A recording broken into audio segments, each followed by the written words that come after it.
Hello guys, કેમ છો બધા? મજામાં જશો એવી ભગવાનની પ્રાર્થના। આજના મિની બ્લોગમાં આપનું હાર્દિક સ્વાગત છે। આજે રેડી થઈને જઈ રહ્યા છીએ બોટાદ ખરીદી કરવા। તો ચાલો। વાદળછાયું વાતાવરણ છે અને લીલુડી ધરતીની સફર જોતા જોતા આપણે નીકળી ગયા બોટાદ તરફ। હું ને મારા હસબન્ડ જઈ રહ્યા છીએ। તમે બહારનો વ્યૂ જોવો, સરસ મજાનો નજારો છે।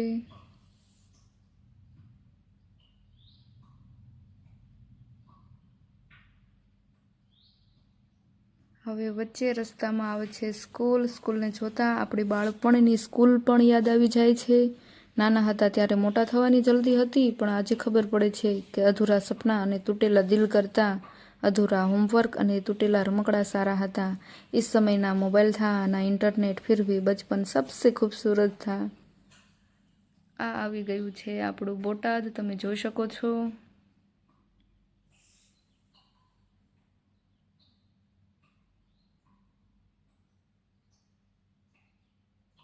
આપણે ગુજરાતના બધા શહેરોમાં ખરીદી કરીએ છીએ, પરંતુ બોટાદ જેવી મજા ન આવે।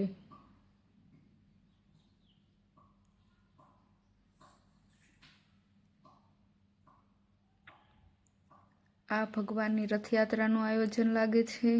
આજે ઘોર કળિયુગમાં પણ બધા માણસો જાણે છે કે આપણી મહેનત જ ખાલી નથી કામ આવતી, ભગવાનની ભક્તિ પણ કરવી જરૂરી છે, ભગવાનની દુઆ પણ મેળવવી જરૂરી છે। કેમ કે બધા જાણે છે કે પૈસા તો બધા કમાય છે, થોડીક દુઆઓ પણ કમાજો, કેમ કે દુઆઓ ત્યાં પણ કામ આવે છે જ્યાં પૈસા કામ નથી આવતા।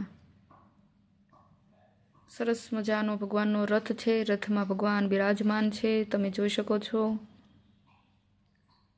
ભગવાનના ગીત પણ સંભળાય છે। ઘણા બધા ભક્તો દર્શન કરવા માટે પણ આવી ગયા છે। અદ્ભુત નજારો।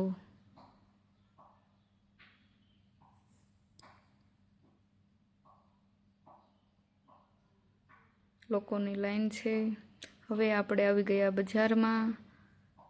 સરસ મજાની સાડીઓ છે, આપણે હવે સાડીની ખરીદી કરી લઈએ, એટલે આગળનો વિડીયો નહીં બનાવીએ, તો ચલો ખરીદી કરી લઈએ। ત્યાં સુધી મારી ચેનલને લાઈક, કોમેન્ટ અને સબસ્ક્રાઈબ કરી દેજો। આવતા બ્લોગમાં આપણે પાછા મળીશું। બધાનો ખૂબ ખૂબ આભાર, થેન્ક યુ।